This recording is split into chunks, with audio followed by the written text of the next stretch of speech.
Hello everyone, good day. My name is CM Joseph and welcome to the Corporate Mystic. Now today we're going to talk about how to heal a broken heart effectively. But before that, intro.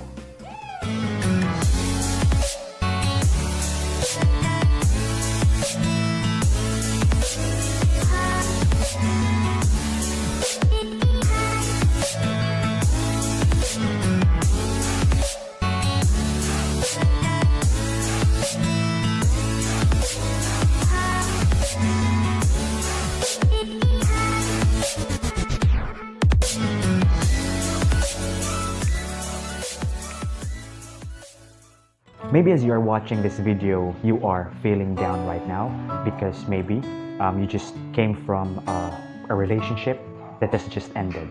Or maybe your relationship ended a long time ago, but up until now, you are still feeling the pain inside you. Now, regardless of the reason for your breakup, it could be third party, you could have been caught cheating, or your partner have cheated, or maybe you're in that long-term relationship, but you just realize that you can't just, go on with your current relationship because of your irreconcilable differences.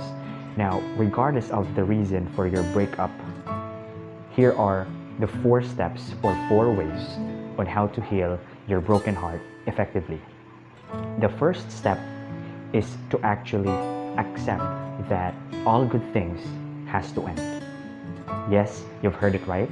I know that it is easier said than done. Acceptance is really hard to do, but acceptance is the only key for you to be able to move forward. Because how can you move forward if you still haven't accepted that your relationship has already ended? How are you going to move forward if you are still carrying these baggages from the past? Now, I know all the memories, the good memories, the bad memories, it all just adds up to your mind, and right now you are feeling really down because you cannot see that person again, you cannot experience those things again with that specific person. However, you need to accept that all good things has to end for better things to come into your life. We need to let go of the good things so that better things will come into our life. I know that what has happened to the both of you was really one of the most memorable events in your life. However, it has already ended and you need to accept that. Second, you need to trust the painful transformation. In Buddhism, they have 4 noble truths. Now, the 4 noble truths is actually the central teaching of Buddhism. Number 1, life is full of suffering. Number 2, the reason for suffering is attachment. Number 3, there is a way out to suffering. And number 4, it is the eightfold path. Now, going back to the first noble truth, life is full of suffering. And what causes suffering in our life? It is the attachment. It is the attachment that we have for things, the attachment that we have for our titles, and the attachment that we have for people. Now, we need to let go of these attachments because these attachments is actually giving us pain and suffering. Now, because you are suffering, you need to use the pain that you are feeling right now in order to transform your life. And how are you going to transform your life? You need to practice the eightfold path. Now, for Christians out there, the eightfold path is pretty much equivalent to our 10 commandments. It's pretty much like doing the right thing, having the right mindset, having the right livelihood, having the right actions, everything right. Okay? So it's pretty much like that. It's just, following the path of love and compassion while using the pain that you are feeling right now. So remember to use your pain in order to transform your life for the better and not for the worse. I know that you might be feeling angry right now. I know that you might be feeling rage right now. But if you will be using that anger and rage to take revenge or, to do things like maybe hurting yourself or hurting other people, punching the wall, is that using the pain in order to transform your life for the better? Or are you just making your life miserable? Now, here is the thing that you should not do. Do not be in a relationship while you are still in pain, because that's not doing any good to you, and you will also not be doing any good to the person that you will be in a relationship with. You need to heal yourself first. So feel that pain that is inside you. Use that in order to transform your life. Do the right things. You could maybe pick up that old hobby that you left. Maybe you can, use or channel all your energy to do exercise, do meditation, do martial arts, do everything that will help you channel that emotions that you are feeling right now. Because at the moment that you could use your energy wisely, especially anger that you are feeling right now, the moment you are able to channel that properly, it will create wonders. Number 3, you need to love yourself more. The problem with most of us human beings is that we literally think that the person that we are in a relationship with is our second half. Now, when that person leaves us, it also feels that half of us is totally gone. I have experienced before in my previous relationship that when the person left me or when our relationship ended, I felt shallow deep inside. It literally felt that half of me was gone because I have focused my life on that specific person. My happiness depends on that person. Like literally, I cannot live figuratively maybe without that person because I already think that that person is my second half. Now, when that person was gone, when that person ended our relationship, I thought it was the end of the world for me because half of me was literally gone and I felt shallow inside. And that's where most of us humans fail because we need to make sure that we ourselves are full. We need to love ourselves fully.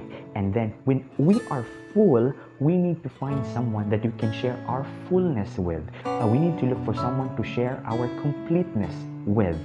And, not look for someone to fill the gaps that we feel inside our hearts. Because again, that will just be another attachment and that will just be another suffering. Whereas if you consider yourself as a full human being, if you just learn to love yourself fully, then you look for someone to share your happiness with. Now, it is not the other person's responsibility to make you happy, and it is also not your responsibility to make the other person happy. You yourself should be happy, and the person that you are in a relationship with should be happy, so that the two of you will share the happiness together. For the 4th and final step, you need to master your inner world.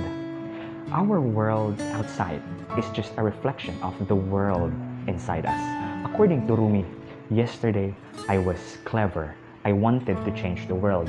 But today I am wise and I am changing myself. That's a very powerful quote by the mystic Rumi. And he elaborated that if we look at the things outside us, we really cannot change the world outside us.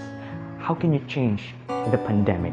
How can you change the government? How can you change the current monetary system? How can you change the current corporate system? Of course, we don't have control over that. However, we do have control of one thing, and that is ourselves. We can actually change ourselves for the better. We can transform ourselves. We can transform our minds. Because the moment that, we change our minds, we change our inner world, we change our perception of the world outside us, the world outside us changes because the way we see things have already changed. Same as your relationship right now that has just ended. The moment you change the way you see things, the moment you change the way you see how the relationship has ended, instead of thinking it as something that is destructive to something that is constructive, then that realization is very powerful. The moment that you realize and you recognize that everything happens for a reason, and that experience that you have just right now is a way for you to become a much better and a much stronger individual with stronger mental fortitude, then that is something that is really, really beneficial to you. Because most of us, we think pain, or we associate pain as something that is negative or something that it is bad. However, pain actually transforms people. If we change the way we look at pain, if we change the way we look at, how things has happened, if we start to reinterpret the meaning we give to the painful things that happened to us in the past, now, the moment we change the meaning we give to them, we are actually changing our present moment, and we are also changing our future. Because if we are stuck in that mindset that what happened to you in the past is something bad, then your present is affected because I had this bad experience, and because of that, you are predicting that your future will also become a bad experience. But the moment you realize that it's not a bad experience, it is something transformative. It is a way for the universe to show you that all good things should end because something better is coming, and you need to fix yourself. You really need to feel full. You really need to love yourself fully in order for you to transcend, in order for you to move on from your life right now and become someone great in the future.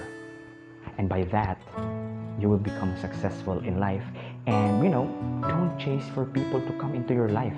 Just focus on making yourself better and better each day, and the right person with the right vibration that matches your very own vibration will come into your life, and then the two of you will have a relationship together, not as someone that is a missing puzzle or a missing piece of the other, but as individuals who are already full of love, full of happiness, full of joy, full of success, working together to create a better reality together. Namaste. Alright guys, so thank you so much for your time, and thank you so much for watching this video. So what do you think about this topic? Does this help you? Do you think that this topic has created an impact in your life? Now let me know in the comments below. By the way, if this is your first time to watch this video, please hit the subscribe button below and also ring that notification bell so that you'll get notified with my future videos. Namaste.